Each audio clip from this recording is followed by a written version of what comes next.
Welcome back. You're watching the news from Kazakhstan. I'm Askar Sheraliyev, and here are the top stories of the day. For the first time this week, the press is allowed to see the healthcare minister in his ward.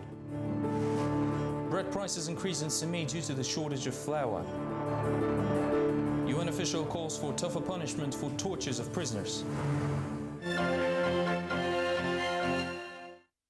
On Friday, journalists were finally allowed inside Healthcare Minister Jaksillik Doskaliev's ward. The condition of the official appears to be very serious indeed, as he is in a coma. Doctors say the patient remains unconscious and the simulation is impossible. Previously, the financial police accused the doctors in protecting their boss.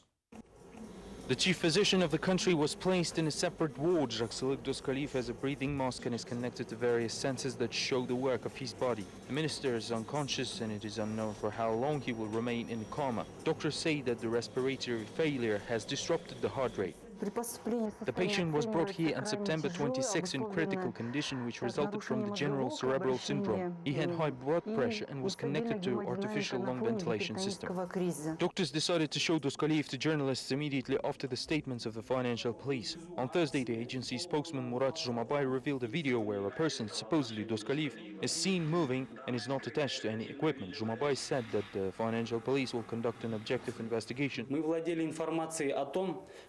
During the pre-investigation examination, we had information that Doskaliev and a number of other people have planned a variety of options to avoid the criminal liability. This includes a business trip abroad or deteriorating health. After the failed attempt to escape the country, Doskaliev and other officials moved to Plan B. We're witnessing here the cooperative spirit of Doskaliev's colleagues and subordinates.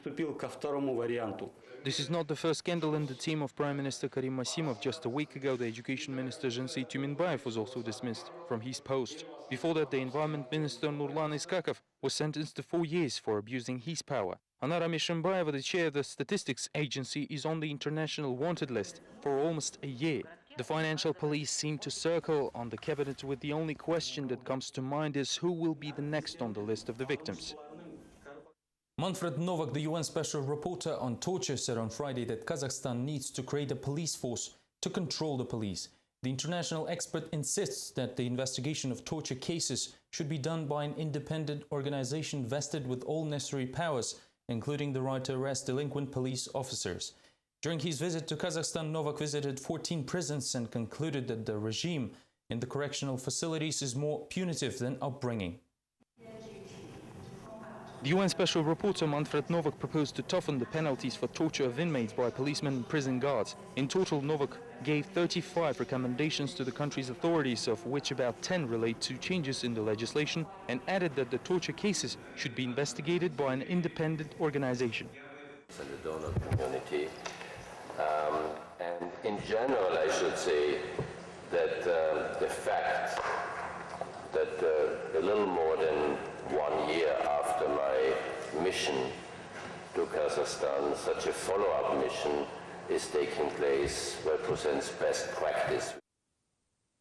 In addition, inmates should have access to independent judicial medical examination, said the UN representative. Novak also proposed to reduce the maximum term of detention from 72 to 48 hours and videotape interrogations in the presence of lawyers. While officials deliberate over these recommendations, citizens of the country developed their own mixed opinions.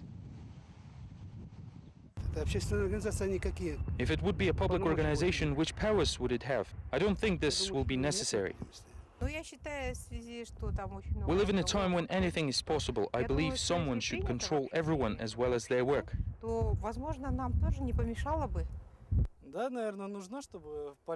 I think that since there are many talks about it, and this is a common practice around the world, maybe we should do the same. In general, I trust the police. Perhaps we do not need the system for the order of the country, thus this organization is needed to control the law enforcement so that they will work within the certain boundaries. In response, the country's authorities said that the penal reform is seeking to humanize the legislation and purge the ranks of the correctional system. For the first time, 2 workers of a Kazakh prison were convicted for torture, around 100 were reprimanded, and around 10 are still under investigation. The ratification of the Anti-Torture Convention and its protocol confirmed the irreconcilable attitude of the state towards torture. As part of the periodic review of human rights, we have twice presented a report on the undertaking committees.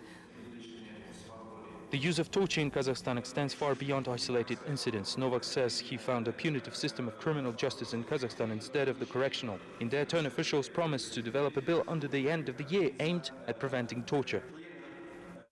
The need to introduce a police force to control the police is confirmed by the story of an oppositionist from Aktobe, Aydos Sadikov, who was sentenced to 2 years for alleged hooliganism. 3 months ago, his wife, Natalia Yeshanova, sued the investigator and detective working on the case. She claims that the police was psychologically pressuring her during the investigation of her husband's case. Only after the prosecutor general's intervention, Yeshanova's suit was taken into consideration. In June, the prosecution office sent a petition of Natalia Yeshanova to the Internal Security Administration of the Almaty's Internal Affairs Department. There, the woman was told that there are no elements of crime in the actions of the police officers, thus there is no one to be punished. The controlling bodies and the law enforcement didn't even watch the videotape that confirms the words of the victim. The response to the suit followed only after Yeshanova wrote a complaint to the General Prosecution Office, where she indicated that the local prosecutors are only engaged in formal replies. The prosecution office staff asked me to define the psychological pressure. Also, they finally agreed to watch the video, which shows a policeman coming to the office and asking rather coercively why I didn't pick up the phone. Respect for human rights in Kazakhstan is in the spotlight of the annual conference on the human dimension in Warsaw, Poland. The event, opened on Thursday, is held by the Office for Democratic Institutions and Human Rights. While Kazakh diplomats insist that the situation with the civil rights and freedoms in the country is just fine, human rights organizations draw a completely different picture. The world's attention this year is focused on Kazakhstan, the chair of the OSCE. Upon receiving a credit of trust from Europe, the country's government promised to democratize the legislation and improve the situation with the human rights. In reality, though, the situation only deteriorated, say human rights activists. This was confirmed through photographs presented in Warsaw by Kazakh journalists. The conference participants could see the real progress in Kazakhstan democratization. Photos showed the dispersing of a peaceful rally in support of Evgeny Zhovtis and Ramazan Yesergepov, arrest of journalists Tatiana Trubacheva and Yekaterina Belyayeva. We know well the situation with the current state of democracy. Kazakhstan does have elections, but it doesn't mean that it has an absolute democracy.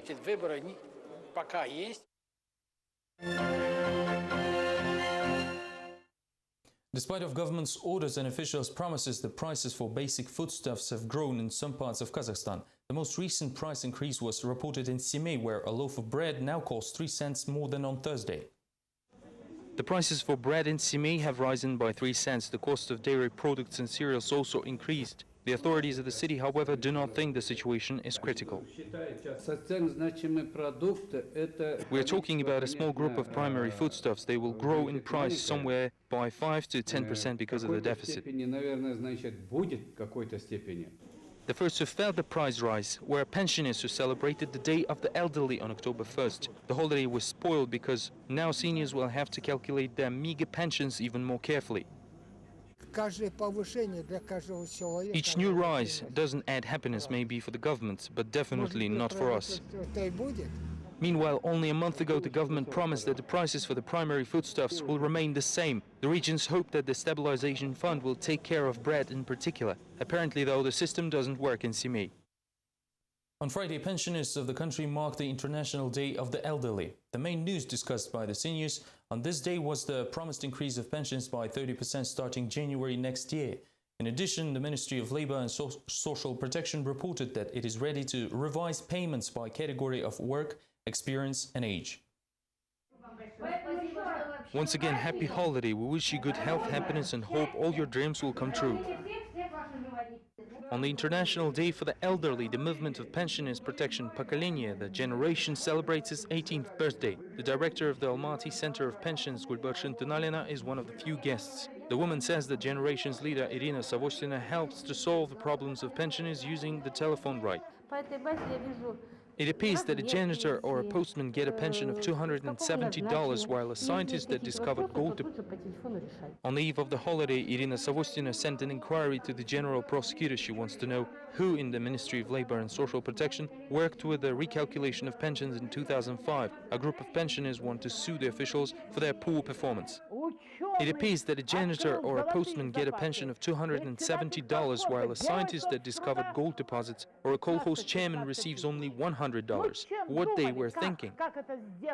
The Minister of Labor and Social Protection, Gulshara Abdukalikova, also celebrates the Day of the Elderly with a promise to raise pensions by 30% starting January 2011. At the same time, the official chose to ignore the question whether she could survive on a minimal pension. Despite the crisis, and on behalf of the head of state, we raise pensions 2 or 3 times in excess of inflation for already 3 years. The elderly complain on their day that municipal authorities create accessible conditions only once a year.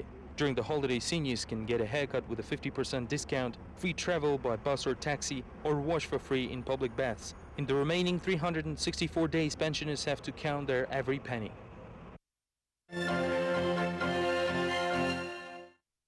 More than 1,000 witnesses and victims are involved in the case over Kazakhstan tragedy. The first phase of the trial will last all the way until December, despite the fact that defendants, witnesses and victims participate in the hearings 3 times a week from the early morning to around midnight.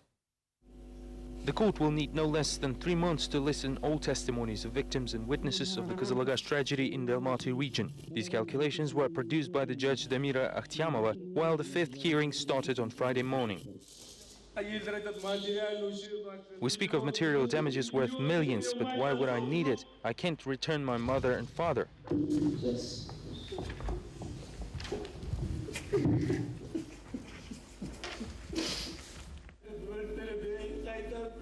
On March 11th, the water from the broken dam destroyed the village. Amantay Tokmaldinov was lucky to save his little sister, but was too late to rescue his parents, who died right in front of him.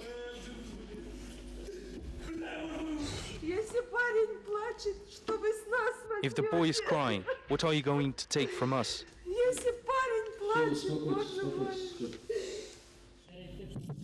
In 5 hearings, Tokmaldinov was the only witness who was not questioned by the defense. The village Yegensu is located 20 kilometers from the resurrected Kazakhstan. It was also damaged by the wave. Luckily, no one died there, but most of the houses are no longer suitable for living. Even regional representatives of the ruling party told us that they have no time for us and they cannot help.